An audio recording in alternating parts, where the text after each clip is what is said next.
A região era bem menos populosa do que a região onde Filipe tinha pregado antes em Samaria. Então era uma região de pouca gente.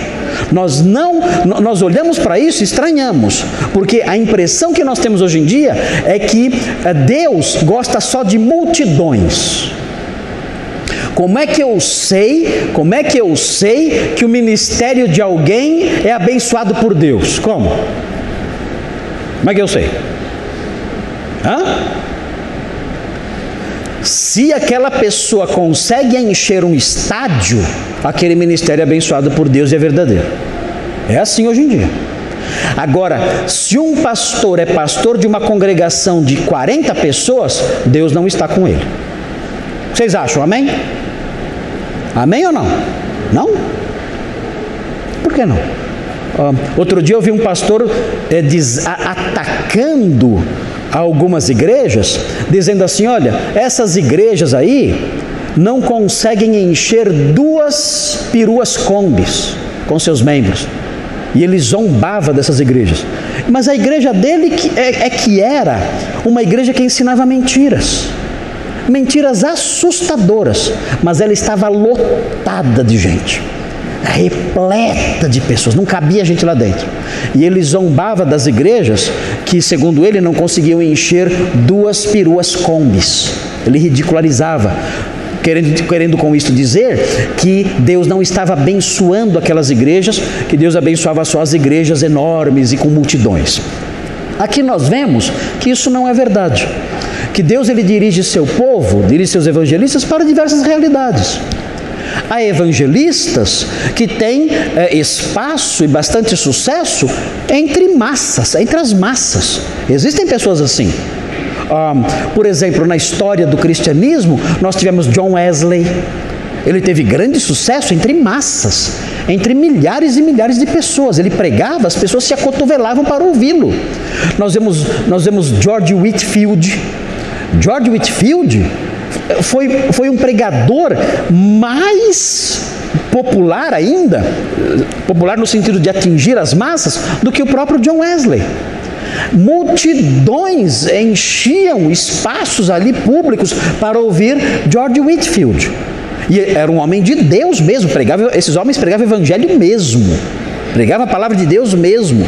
No nosso século, nós tivemos aí o ministério de Billy Graham, que enchia estádios, ginásios. Me parece que no final da vida, o que nós ouvimos falar, né, é que o Billy Graham começou a abraçar algumas doutrinas estranhas, né? Isso entristeceu muita gente, houve questionamentos. A gente não sabe com clareza o que realmente aconteceu.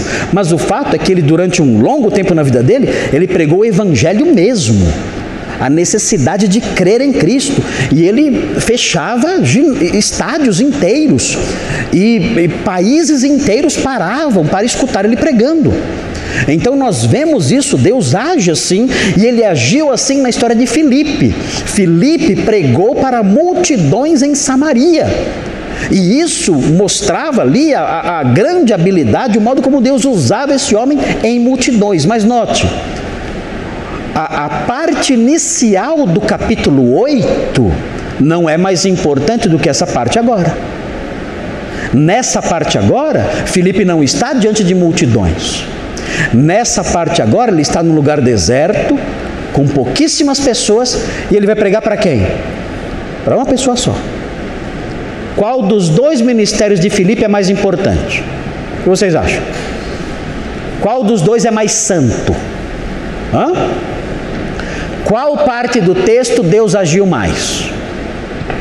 Qual parte do texto Deus mostrou que é mais bondoso? Irmãos, nós vemos aqui as 2 coisas. Nós vemos em Filipe um evangelista que ele atua junto às multidões, mas o mesmo Deus que abençoou o ministério dele junto às massas é o mesmo Deus que o dirige agora para falar para um só. Então isso mostra a importância dessa variação do ministério de expansão da fé, da pregação da fé. Porque alguma pessoa pode falar assim: eu queria ser um grande evangelista internacional, pregar para os países afora. Gente, se Deus quiser levantar homens assim, amém, desde que eles preguem a verdade. Tem muito picareta aí enchendo o estádio, isso é cheio, tá cheio. Aliás, hoje em dia eu não tenho visto nenhum evangelista bom, de verdade, enchendo o estádio. Não tenho visto nenhum, não me lembro de nenhum evangelista que prega o evangelho da salvação em Cristo pela fé. Não tenho visto nenhum, não tem mais nenhum. Então, é bom, se Deus levantar, ótimo, mas isso não deve fazer com que nós pensemos que isso é melhor do que evangelismo particular, pessoal. Nesse texto aqui, nós vamos ver a influência do Espírito Santo alcançando os confins da terra por meio da evangelização de uma pessoa só.